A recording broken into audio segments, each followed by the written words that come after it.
I think we might get underway, everybody. Good morning and welcome to this morning's webinar to Innovate or Hibernate in the COVID-19 climate.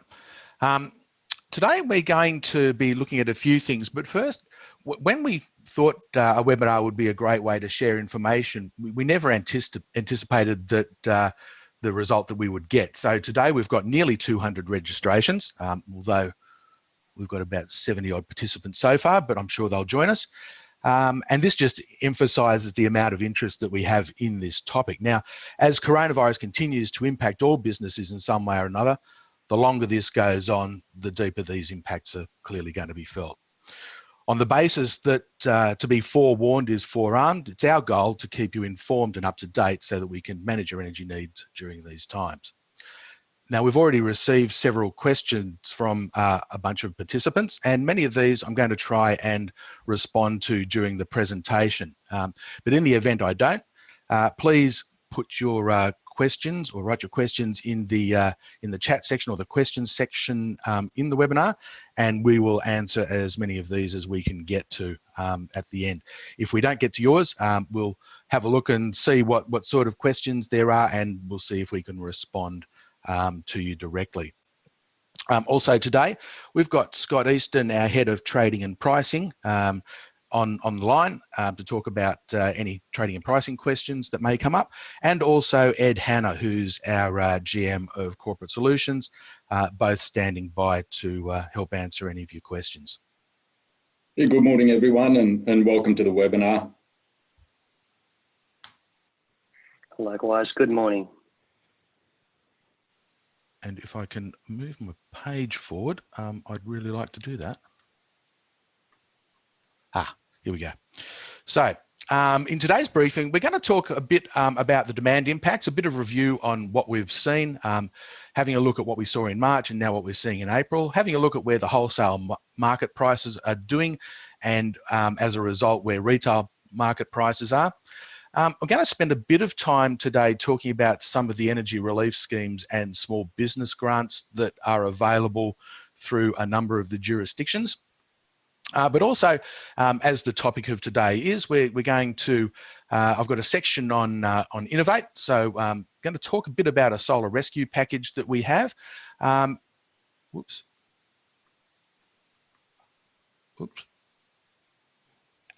Or to Hibernate. We've developed a checklist for business that might be looking to hibernate for a period of time, but we'll get to those. Now, in the media in the last few weeks, continuing stories about business confidence crashing. It's just a continued trend. Also talking about here a wake-up call for the energy sector needed. I don't know if everybody's seen it, but this morning I woke up to the radio and I heard that oil was trading at negative $18 a barrel. So they are going to pay you to take oil, something that I cannot believe I would ever see in my lifetime. There is clearly impacts though on electricity demand, and we've seen power fall to record lows, and we'll talk about that again, but I did mention that at the last webinar. And then some stories as well about how your company can innovate going through the COVID-19 crisis, which of course is what we're here for today. So just a bit of a refresher of where we were in March. So we saw New South Wales demand down by a bit over 6%, nearly 7%, as Victoria. Queensland a little bit less than that at 6.3%. South Australia had a whopping difference of a little bit over 11%, and not so impacted Tasmania. So had a bit of a look at the demand data then for April to date as at the 19th, so the finish of Sunday. And in New South Wales, we're seeing a month-on-month decline, or year-on-year month, to down by 8%, Victoria down by 4.1%, Queensland not so impacted at a little bit less than 2%, South Australia still sitting around about just under 10%. And actually in Tasmania, we've seen a bit of an increase on monthly levels. Now, There are a couple of other factors at play here as well. We can't rule out the impact on weather and the relative weather of this April compared to last April. So there will be some sort of impact there. And also, one thing I don't think a lot of people have considered is the Easter break, where traditionally demand would go down a lot during the Easter break because people have gone away, they've gone camping and whatever, and that didn't happen this month. So maybe the demand's not as low as it might have been otherwise. But this doesn't tell the full story. This is just looking at it on a total demand basis. So let's dive in a little bit deeper and see what's happening in the different market segments. So the story is business down, residential up. Now, Energy Networks Australia performed an analysis on demand data for the AusNet network area for March. And it's looked at the average daily change of demand, March 20 compared to March 19. And what we're seeing here in the blue line, large customers are down around about 5%. In the green line, small business customers' demand is down by around about 12%. In the yellow, residential is up overall 5%. And I must say as well that I might point out that this movement from large customers to or from business customers to the residential sector, this transfer of demand, it's moving volume from lower margin businesses such as the business sector and for the retailers, and into higher margin businesses for the or the higher margin business of residential for the retailers. And with that, of course, as well comes a different credit risk profile. The purple line shows overall there's a decline in this network area of about 2%. Now, this trend is going to be similar across all the various network areas.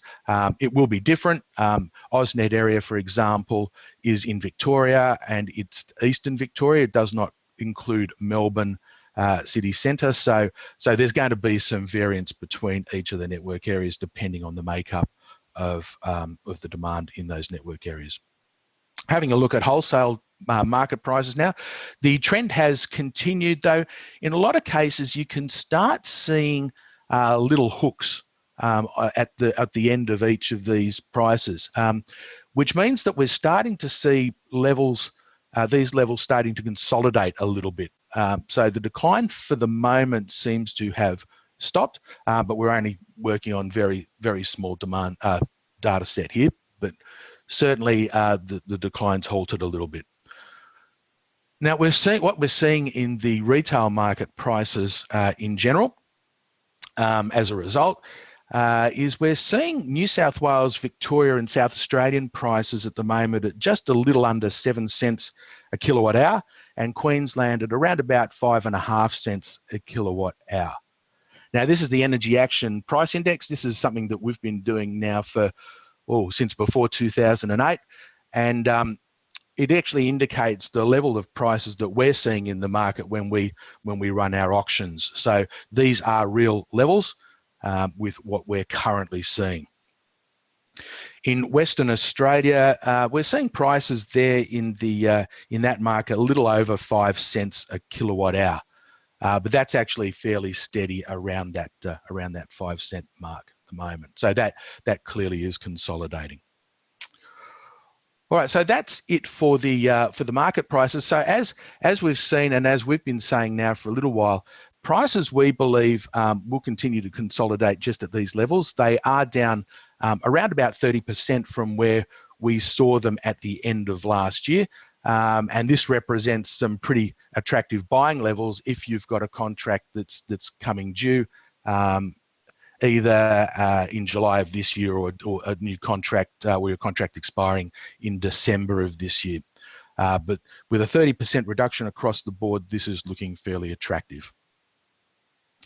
Now, having a look at some of the energy relief schemes and small business grants that are available, I think just after or just on the day of our last webinar, Networks came out and announced that that they were, and these were networks, sorry, across New South Wales, Victoria and South Australia. They announced some tariff relief for small business customers where network charges would be rebated for SME customers that were experiencing financial stress, as well as incentivising retailers to have impacted customers have payment plans made available to them. They're also supporting the retailers, not disconnecting any of the small business customers, and they're looking to minimise the frequency of any planned outages. But since then, and just last week in Queensland, they've announced a $500 rebate on all small market business bills, or SME bills. But you have to consume less than 100,000 kilowatt hours or 100 megawatt hours to and have an active account to be eligible for this. The rebate will be automatically applied regardless of the balance. You don't have to do anything. But what you do need, one market segment in particular, which is the embedded network operators, they actually need to notify their retailer by the 24th of April, so a few days away, and there is a particular form that needs to be filled in there. So if you are an embedded network operator, you need to get in contact with your retailer. And in the ACT, all small business owners, again, with demand or consumption less than 100 megawatt hours, they will get a $750 rebate added to their next bill, which will occur in around about June or July. Again, for this one, it will apply whether or not you are on a standing or a market offer. For New South Wales customers, this is a little bit different. This isn't specifically an energy relief scheme. It's more in the form of a small business grant from the New South Wales government. And what they're making available is up to $10,000 if you follow a bunch of criteria there. But most typically, you need turnover of more than $75,000, employed between 1 and 19 people, wages below $900,000. We're going to provide you with all the links for these various schemes and that later, so you don't have to, I won't go through all the detail here, but they are available, and they're also, we'll make them available. In South Australia, a similar sort of scheme, another $10,000 grant that's available to business, again with another bunch of criteria there. While these schemes are not necessarily, as I mentioned, energy relief schemes, most of the schemes that we are talking about here are specifically targeted at small business. There is nothing targeted currently for large business. Now, if you are a small large customer and you fit these criteria, you may be eligible for these grants. So it's probably worthwhile having a bit of a look into that. Victoria, again, so similar to New South Wales and South Australia, we're seeing another one-off $10,000 grant that will be made available. Again, a slightly different set of criteria. Wouldn't it be wonderful if they all did the same thing? But apparently not. And in Western Australia, they're going to be giving grants making credits available of $2,500 to around about 95,000 small businesses, but this is for customers or small business customers here who consume less than 50 megawatt hours or 50,000 kilowatt hours in the Synergy and Horizon power customers. So once again, that will be made available, and the information again will provide for you on those. So now comes to the part where we're going to start talking a little bit about innovation. So we've got here, we've been working with one of our solar partners on a solar market innovation that's bringing new capital to the energy markets. Now, our analysis indicates that around about 20% of our customer base have behind the meter solar, so solar on their roofs. As solar is a non-core asset for most business, this can be converted into capital fairly easily. So what we're proposing here is a capital injection. So if you can sell your your existing solar PV system for an agreed price, and that may be the depreciated price that's on your balance sheet, you can receive a one-off cash payment for this. Then you can get also a 6-month payment holiday on this once you enter into a behind-the-meter PPA, which is for the energy produced by the system. And that will also provide some, so not only do you get a cash injection, but you also get a payment holiday for 6 months, which will definitely assist with cash flow during this time. And also then you don't have to worry about your operational and maintenance costs because an agreement will be entered into there where it's going to be serviced and managed. The other great thing about this particular proposal is that you can repurchase the PV back at a later stage if you want. So as I mentioned, this amounts to a cash injection and an opportunity to take advantage of a zero cost energy for 6 months, or zero cost energy on the PPA for 6 months. So if you are interested in something like this and you do have a solar, let us know, and we'll get together and work with you with our partner to get that working for you. Now also, since the last webinar, we've developed a business hibernation checklist. So this is to be used if you are setting up your business to go into a bit of hibernation during this time. This will also be made available to you once at the end of this webinar, and you'll be able to just check it off. It's actually fairly interactive. You can tick it off as a PDF as you go through it. So that should be quite handy as well. All right, so how can we help you? Well, we are going to continue to engage with the retailers to get answers to the questions that you are asking. And in a lot of cases, we've found that retailers are actually working on payment plans with some affected customers on a case-by-case basis. But we have found that they have indicated to us that most of them have relaxed their minimum volume requirements, at least for electricity during this time. I haven't heard of any of the retailers that haven't said this. I'm not saying that there's not, I just haven't heard of any. But gas is a little bit of a different story because gas take or pay is actually reviewed on an annual basis. So that's something that we will need to help you work with the retailer on, whether or not you're using the amount of gas that's in your contract, and then we can start engaging with the retailers to let them know. But we're going to continue to keep you up to date on any of the changes here as well. We'll also work with you to address your specific needs. So one thing that we have learned over the last couple of weeks is there is absolutely no similar customers. Everybody is unique in their own situations. So if you are having any difficulties, reach out to us, and we'll work with you to address those requirements.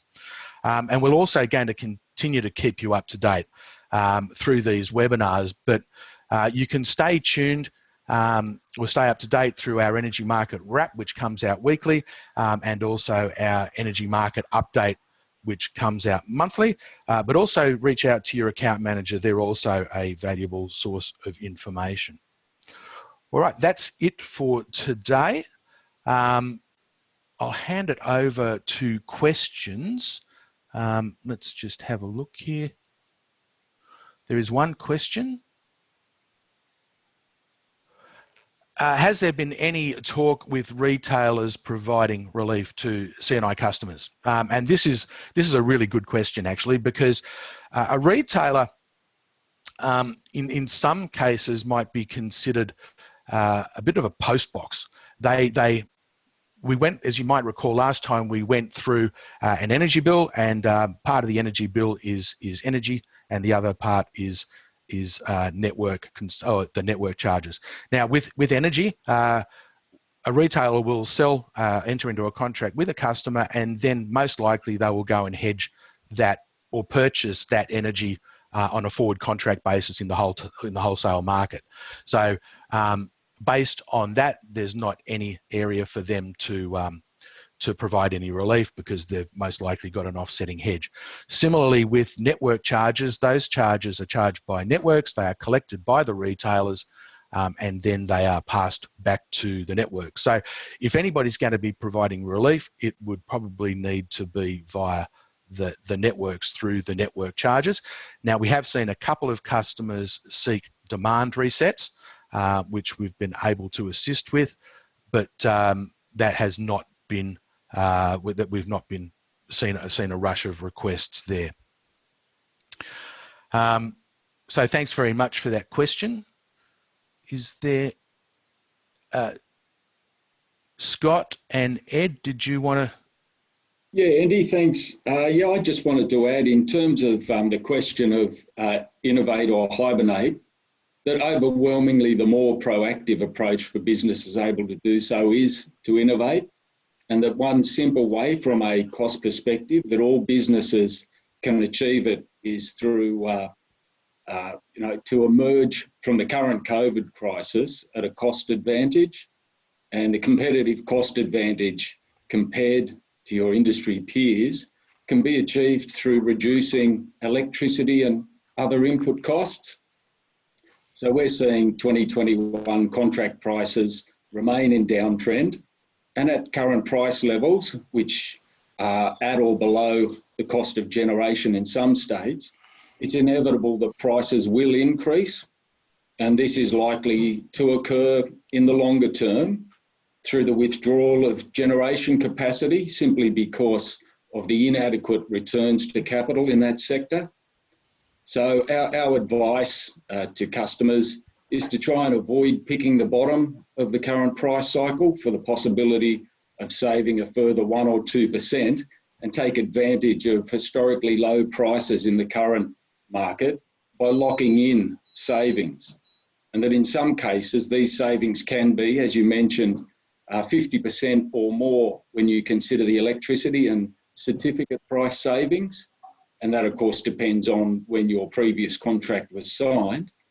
But I'd also like to mention at the height of their popularity late last year that many corporates entered into power purchase agreements or PPAs at prices that are significantly higher than what we're seeing now. And I just encourage customers seeking to mitigate costs to contact us to review the options available. So just picking up on that, Scott, firstly, just to address a question from Colin Campbell that's come in through the Q&A panel. My contract's running out in 2021. Is it realistic to purchase that now? And how long should I purchase that for? How long should I purchase for? Yeah, it's a good question. We're seeing calendar 2021 contract prices remain suppressed, clearly as a result of the economic crisis at the moment, as a result of the amount of renewable generation capacity that's entering the market. We're also seeing lower demand, as Andy mentioned, an increase in rooftop solar, and of course the previous popularity in power purchase agreements.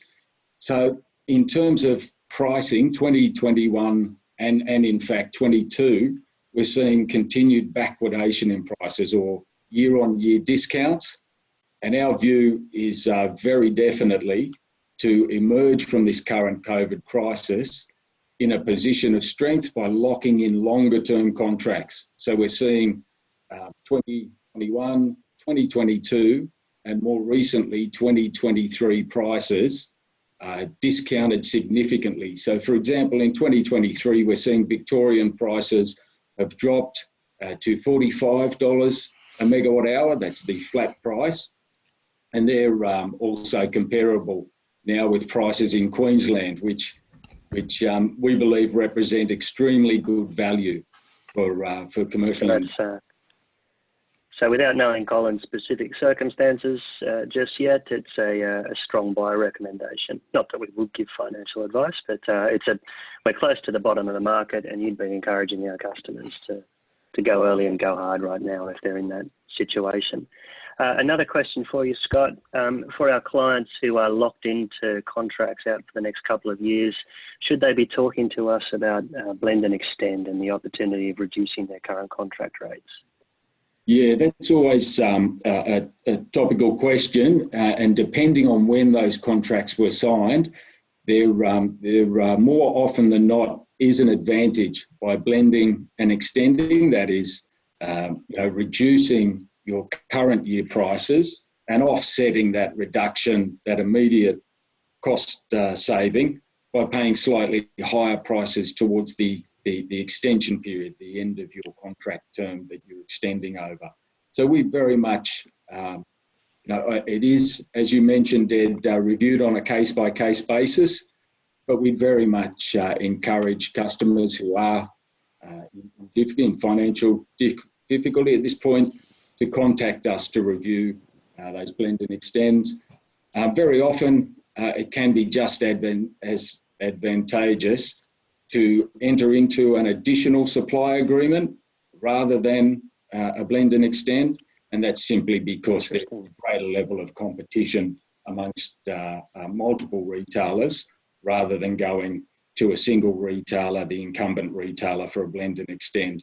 So we look at those case by case basis. Give us a call and we'll work out a solution for you.